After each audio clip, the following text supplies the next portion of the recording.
তো দেখতাম এই অর্শ, মলদার ফিসার এগুলো যে হওয়ার কারণ বুঝতে পারতাম যে কনস্টিপেশন একটা বড় কারণ। দেখতাম বেশ কিছুদিন ভালো আছে, কিন্তু 2 মাস 3 মাস পরে সে আবার হাজির। এখানে আমি তেল ঝাল মশলার কোনো গন্ধই পেলাম না, অথচ দেখলাম তার কনস্টিপেশন।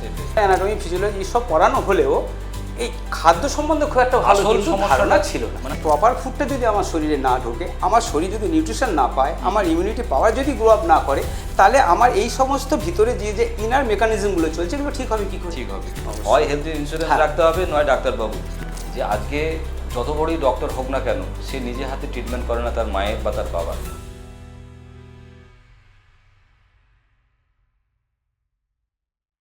নমস্কার, আমরা কথা বলছিলাম প্রচুর পুষ্টিবিদদের সঙ্গে এবং জানার চেষ্টা করছিলাম ফিওনা একাডেমি থেকে তারা পড়াশুনো করে তাদের ভবিষ্যৎ কেমনভাবে করতে পেরেছে। এবং সেই সমস্ত আলোচনা থেকে যারা আমরা দর্শকরা যারা শুনছি, তারাও একটা মাইন্ড সেট আপ করতে পারবো যে আমি কি ফিওনা একাডেমি থেকে পড়াশুনো করতে পারি, বা করলে আমার ভবিষ্যৎ কেমন। আজকে আমি কথা বলবো রতন সরকারের সঙ্গে। কুন্দরালি বারুইপুর থেকে তিনি এসেছেন। কি করতেন? আগে মেডিকেল প্র্যাকটিশনারই ছিলেন, মানে অল্টারনেটিভ মেডিকেল প্র্যাকটিশনার, মানে বিভিন্ন রকম চান্সি ট্রিটমেন্ট, যেমন বিভিন্ন রকম অপারেশান, ছোটোখাটো ট্রিটমেন্ট, যেমন বিভিন্ন রকম গ্রামেগঞ্জে আমাদের বিভিন্ন ডাক্তারবাবুরা করে থাকেন। তো তিনি আজকে ফিওনা একাডেমি থেকে নিউট্রিশন পড়াশোনা করার পরে এখন কিন্তু তিনি একজন প্রতিষ্ঠিত নিউট্রিশনিস্ট। জানবো তার কথা এবং কিভাবে নিউট্রিশনিস্ট হওয়ার পরে তিনি জীবনের প্রতিষ্ঠা লাভ করেছেন। সো রতনবাবু নমস্কার। নমস্কার, অসংখ্য ধন্যবাদ আপনাকে। যেটা আমার প্রশ্ন, যে আপনারা তো অলরেডি একটা সেবা কাজের সঙ্গে যুক্ত ছিলেন, গ্রামে গ্রামে বিভিন্ন রকমভাবে ছোটোখাটো আপনারা ট্রিটমেন্ট করে নিজেদের জীবন ধারণ করছিলেন। তো সেখান থেকে ফিওনা একাডেমিতে পড়াশুনো করার আসল উদ্দেশ্যটা কি?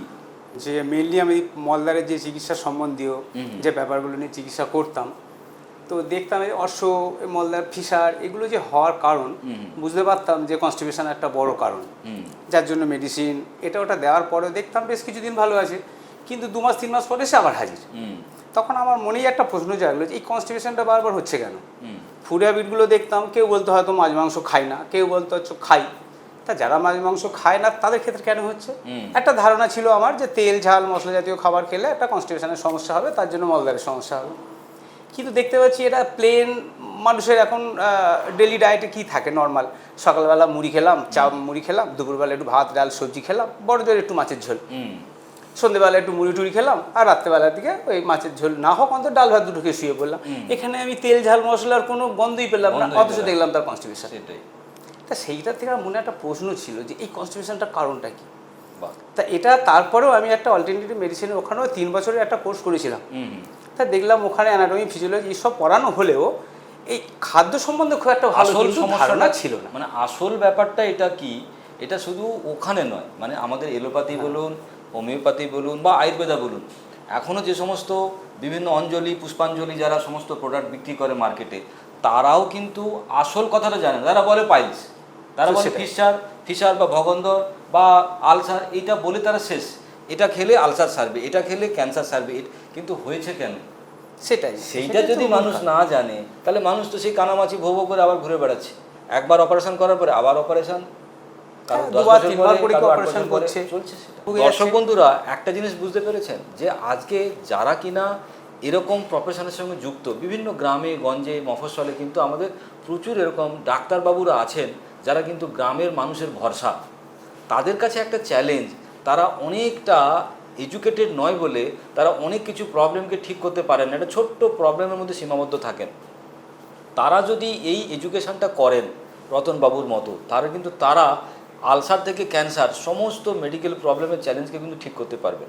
আমরা কথা বলবো রতনবাবুর সঙ্গে, যে জানার চেষ্টা করব যে এই পড়াশুনো করার পরে আপনি আগে যে ট্রিটমেন্টগুলো করতেন, এখন যে ধরনের ট্রিটমেন্ট করছেন তাতে পেশেন্ট স্যাটিসফ্যাকশন কেমন? ওই যেটা বলছিলাম সূত্র ধরেই বলি, যে আগে যখন দেখতাম যে মূল সমস্যা কনস্টিপেশন, কিন্তু যেটা যাচ্ছে না, তখন আমার মনের ভিতরে একটা প্রশ্ন ছিল যে এটা যাবে কি করে। এখানে প্র্যাকটিস অফ মেডিসিনে সব দেখা যাচ্ছে যে কী কারণে রোগগুলো হয় তার ব্যাখ্যা আছে, কিন্তু এই রোগগুলো থেকে পুরোপুরি নিস্তার পাওয়ার জন্য যে এর পিছনের যে মূল কারণটা নিহিত আছে সেটার কোনো ব্যাখ্যা নেই। তখন আমার ধারণা হলো যে খাদ্য খাবার সম্বন্ধে হয়তো একটা থাকতেও পারে, ক্লিয়ার ছিল না। তারপরে আপনার বেশ কিছু ভিডিও দেখার পরে আমার ধারণা বদ্ধমূল হলো, তখন যেন আমি বুঝতে পারলাম যে আমি তো এটাই খুঁজছিলাম। তারপরে আরও বেশ কিছু জানার পর তখন দেখলাম অবশ্যই যেটা হোমিওপ্যাথিতে আমরা বলি ভাইটাল ফোর্স, এক্ষেত্রেও আমরা সেটা বলতে পারি যে আমাদের শক্তি, যে মূল যে চালিকা শক্তি, সেই চালিকা শক্তি তো আসবে আমার মূল নিউট্রিশন থেকে, একদম। নাহলে আমি কোথেকে পাবো? আর সেই মূল নিউট্রিশন আসবে আমার প্রপার ফুড থেকে, যেটা অরিজিনাল ফুডের মিনিং সেই অনুযায়ী আপনার বই পড়ে যেটা আমরা জানতে পারি এখন। তাহলে সেই প্রপার ফুডটা যদি আমার শরীরে না ঢোকে, আমার শরীর যদি নিউট্রিশন না পায়, আমার ইমিউনিটি পাওয়ার যদি গ্রো আপ না করে, তাহলে আমার এই সমস্ত ভিতরে যে ইনার মেকানিজমগুলো চলছে এগুলো ঠিক হবে কী করে? সেই জন্য আমি তারপরে এই ফিওনা একাডেমিতে আসি এবং এই কোর্সটা কমপ্লিট করি। বাহ, রতনবাবু, আজকে যারা সমাজের বুকে লড়াই করছে প্রতিষ্ঠিত হওয়ার জন্য, চাকরি পাচ্ছে না, পড়াশোনা করে হয়তো বিভিন্ন রকম স্টুডেন্টরা বসে আছে, তাদের জন্য আপনার আজকের এই পড়াশোনা করার পরে কি মেসেজ তাদেরকে দিতে চান আপনি? শুনুন, আমি ক্যালকাটা ইউনিভার্সিটি থেকে ফিলিওপির ওপরে MA তারপর B.Ed কমপ্লিট করি। তো এটা কমপ্লিট করার পরে আমার প্রথাগত আমাদের যে ট্র্যাডিশন অনুযায়ী চিকিৎসাতে আছি, তার আগে আমি চাকরির জন্য অনেক চেষ্টা করেছিলাম, দু তিনবার পরীক্ষা দিয়েছিলাম, তারপরে আর দেওয়া হয়নি, যদিও অন্যান্য অনেক কারণ আছে ব্যক্তিগত কারণে। তো যাই হোক, তারপরে এটা ঢুকে যাওয়ার পরে আস্তে আস্তে আমি যখন জিনিসগুলো জানতে পারলাম, যেটা এখন দেখতে পাচ্ছি যে চতুর্দিকে চিকিৎসা অনেক রকমভাবেই চেষ্টা করা হচ্ছে, সবাই চেষ্টা করছে যে কীভাবে পেশেন্টকে ঠিক রাখা যায়, কিন্তু এই যে মানে রুটলি যে চিকিৎসাটা স্টেপ বাই স্টেপ, হ্যাঁ স্টেপ বাই স্টেপ, যে যখন আমি স্টেপ বাই স্টেপ যখন যাবো, যেতে যেতে মূল যে কারণটাতে গিয়ে যখন আমি দাঁড়িয়ে যাচ্ছি যে এখানেই তো আমার বিশাল ফল, আর সেই ফলটাই ধরিয়ে দিচ্ছে এই Fiona academy nutrition education course. এই এডুকেশন কোর্স করার পরে এটা আমার খুব ধারণা হয়েছে ভালো, এবং এটা আমি মনে হয় যে আমি আমার এই ছোট্ট প্র্যাকটিস লাইফে যতটুকু দেখেছি যে প্রচুর মানুষের মধ্যে এই ধারণাটা নেই। যখনই তাদের বলি খাদ্য খাবার সম্বন্ধে, সঙ্গে সঙ্গে স্বাভাবিকভাবে একটা অন্যরকম ওই ব্যক্তি তাদের ফুটে ওঠে। তাই যখন তাদেরকে এগুলো জানানো হচ্ছে, ধীরে ধীরে কিন্তু তারা অনেকেই বুঝতে পারছে, এবং সেইটা যদি এখান থেকে বা এই কোর্স কমপ্লিট করার পরে যখন তাদের মূল কারণ ধরিয়ে দেওয়া হবে, অবশ্যই তারা তাদের ভুলটা বুঝতে পারবে, কারণ আমরা নিজেরাই জানি যে পাগলে তার নিজের ভালো বোঝে, তাহলে এখানে সে নিশ্চয়ই তার ভালোটা বুঝবে। তাই এখানে যখন চাকরির স্কোপ চতুর্দিকে এখন এত কমে গেছে, চতুর্দিকে এখন প্রাইভেটাইজেশন হয়ে যাচ্ছে, হ্যাঁ, সেক্ষেত্রে আমি যদি ওই প্রসঙ্গ নাও ধরি, যদি দেখি যে মানুষকে সুস্থ করতে গেলে একটা ন্যূনতম কিছু নিয়ে যদি তাদের হেল্পের পথেই আমি এগোই, তাহলে কিন্তু এই বিদ্যাটা অবশ্যই করে খুব ভালো কাজে লাগবে, এবং নিউট্রিশনিস্টের ক্ষেত্রে তো অবশ্যই করে। কারণ কি বলুন তো, কারোর কাছে হয়তো গাড়ি নেই, সে হয়তো বলবে আমাকে গাড়ি সারানোর দরকার নেই, আমার গাড়ির ইন্স্যুরেন্সও লাগবে না, কিন্তু বাই ডিফল্ট তোমার কাছে শরীর আছে, সেটা তো অবশ্যই, গাড়ি না থাকলেও শরীর আছে, শরীর তো খারাপ হবেই।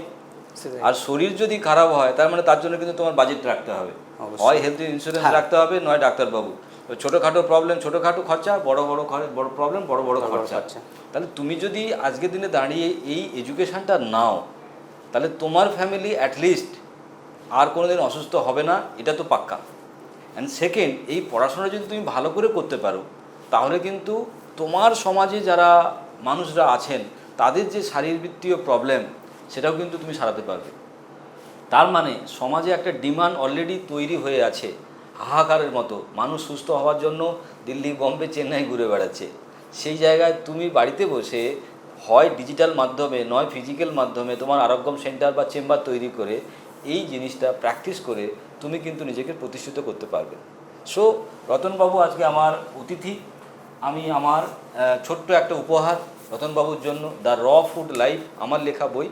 কাঁচা খাবার খেলে আমরা কেন সুস্থ থাকব এবং কিভাবে সেই খাবারগুলো খাবো, তার ডিটেলস কিন্তু এখানে আছে, এবং তার সঙ্গে সঙ্গে আমাদের সেগুলোকে কী করে বানাবো, তার প্রসেস কি আছে, কি তার ইনগ্রিডিয়েন্টস লাগবে, সে সমস্ত জিনিস এখানে কিন্তু ডিটেলসভাবে দেওয়া আছে। তাহলে এই বইটা তো পড়তে হবে। তো এই বইটা আমি উপহার দিতে চাই রতনবাবুকে। রতনবাবু, এটা আমার তরফ থেকে। ফিওনা রিসার্চ সেন্টারে ক্লাস নেওয়ার পরে খাদ্য খাবার সম্বন্ধে এরকম একটা ধারণা আসার পরে, এবং এখানকার মাস্টারমশাইদের ঐকান্তিক প্রচেষ্টা যে এত সুন্দরভাবে উপস্থাপনার মাধ্যমে ভিতরে জিনিসটাকে ঢুকিয়ে দেওয়ার জন্য, প্রথমে আমি শুরু করি এই অ্যাপ্লাইটা আমার মায়ের উপরে। কারণ আমার মাকে আমি জন্ম থেকে দেখে আসছিলাম, মানে আমার যবে থেকে জ্ঞান হয়েছে আর কি, অম্ল, গ্যাস প্রচণ্ড ভুগতো এগুলো। পরবর্তীকালের দিকে তো তার লাম্বার অ্যান্ড সার্ভাইকাল স্পন্ডালাইটিসের সে ভুগছে অলরেডি। প্রচুর ডাক্তার দেখানো হয়েছিল, অনেক স্টিমের ডাক্তারবাবুকেও দেখানো হয়েছিল, কোথাও কোনো ফল হয়নি। আমার মা কন্টিনিউ ভুগতো, কিছুদিন ভালো থাকতো, আবার হতো। তারপরে আমি মাকে টোটাল এই খাবারের মধ্যে, এই নিয়মের মধ্যে নিয়ে আসতে, তারপর আমার মা এখন অনেকটাই সুস্থ আছে, অনেক ভালো আছে। সেই জন্য বলবো, মানে অসংখ্য ধন্যবাদ ফিওনাকে। জয় জয় ফিওনা, ঘর ঘর ফিওনা। রতনবাবুর এই কথাতে বুঝতে পেরেছেন যে আজকে যত বড়ই ডক্টর হোক না কেন, সে নিজে হাতে ট্রিটমেন্ট করে না তার মায়ের বা তার বাবার। সে কী করে, অন্য ডাক্তারের কাছে নিয়ে যায়, কারণ তার এডুকেশনের উপর তার কতটা ভরসা বুঝতে পেরেছে। আজকে এই কয়েকদিনের এডুকেশনের মধ্যে দিয়ে তার মা যে দীর্ঘদিনের প্রবলেমে ভুগছিলেন, সার্ভাইকাল স্পন্ডিলাইটিস, গ্যাস, অ্যাসিডিটি, এসব জিনিসে, সেখানে এই ফিওনার পদ্ধতি অ্যাপ্লাই করে নিজের মাকে সুস্থ করতে পেরেছেন। এটা একটা ছেলের পক্ষে কত বড় খুশি বা আনন্দের ব্যাপার। রতনবাবুকে আমি বলবো, আপনার ফোন নাম্বারটা যদি আপনি দর্শকদের জন্য দেন, তাহলে বারুইপুরের এই সমস্ত এলাকায় যারা এই ধরনের মাকে নিয়ে খুব চিন্তিত, নিজের বাবাকে নিয়ে খুব চিন্তিত, কোথায় যাবে, কি করবে, অ্যাটলিস্ট তারা যেন রতনবাবুর সাক্ষাৎটা পান। আপনার ফোন নাম্বারটা যদি বলে দেন। 9330838573। আমি এই নাম্বারটা নিচে ভিডিওর তলায় দিয়ে দেবো, চিন্তা করার কিছু নেই। যদি রতনবাবুর সঙ্গে আপনারা যোগাযোগ করতে চান, যারা বারুইপুর এলাকায় থাকেন, তাদের মা বাবা বা তাদের পরিবারকে নিয়ে চিন্তিত, তারাও কিন্তু রতনবাবুর সঙ্গে সহযোগিতায় আপনারা আপনাদের পরিবারের চিকিৎসা করতে পারেন, বা আপনি এই এডুকেশনের মাধ্যমে এসে রতনবাবুর সহযোগিতায় আরও সুন্দর করে একটা পরিষেবার মাধ্যমে নিজের জীবিকাকে নির্বাহ করতে পারেন। আজকে আমরা এখানে এই ভিডিও শেষ করছি। নমস্কার, ভালো থাকবেন।